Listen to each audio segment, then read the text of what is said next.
আসসালামু আলাইকুম রহমতুল্লাহ। ওয়ালাইকুম আসসালাম।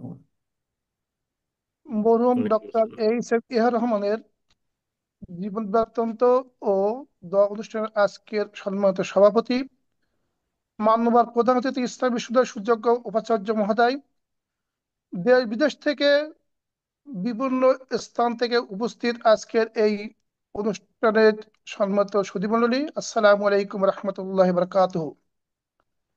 মরহুম ডক্টর এ আর রহমান সাহেব ছিলেন আমার বিশ্ববিদ্যালয়ের একজন শিক্ষক এবং আমার একজন বড় ভাই তুল্য।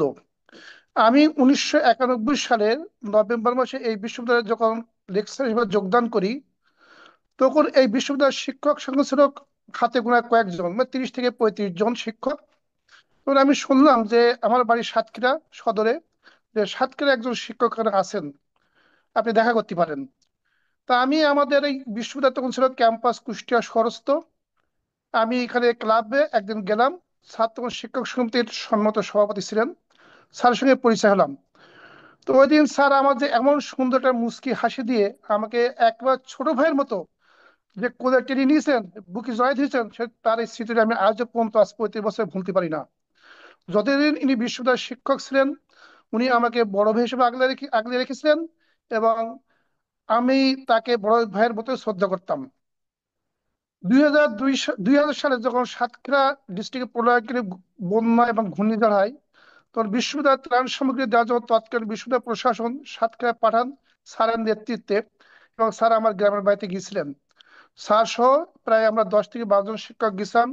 স্যার সেই সময় আমার গ্রামের বাড়িতে যে আমার আব্বা, আমার আম্মা সবার সঙ্গে পরিচিত হয়েছিলেন।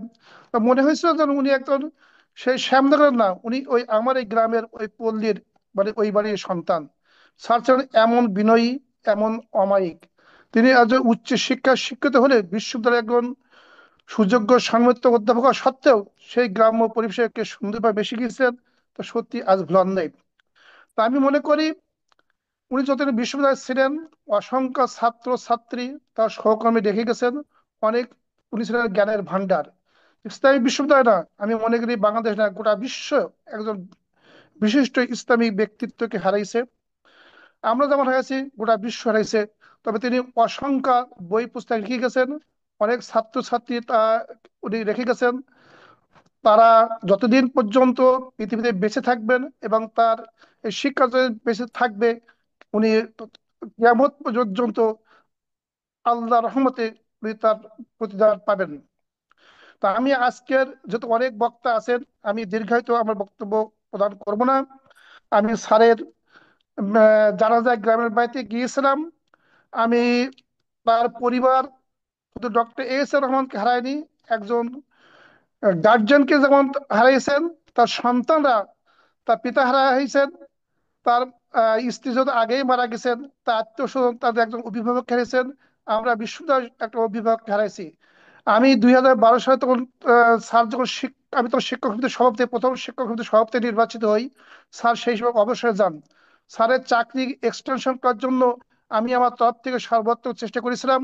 তৎকালীন বিশ্ববিদ্যালয় প্রশাসন তাকে এক্সটেনশন দিতে চেয়েও দেননি। এই বেদনা উনি রেখে গেছেন যে আমি এই শিক্ষক সমিতির সভাপতি হওয়া সত্ত্বেও আমি তাকে এটা করতে পারিনি।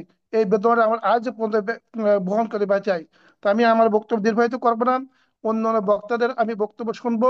মহান রব্বুল আলমীর কাছে আমি প্রার্থনা করি, কায়মনে প্রার্থনা করি, আল্লাহ তাআলা জান্নাতুল ফেরদৌস নসিব করুন এবং তার আত্মীয় বর্গ এবং তার সন্তান সন্ততিদের এই তাদের বেদনা, এই দুঃখ তাদেরকে সহার তৌফিক আল্লাহ পাক দান করুন। সবাইকে ধন্যবাদ। আসসালামু আলাইকুম রহমতুল্লাহ।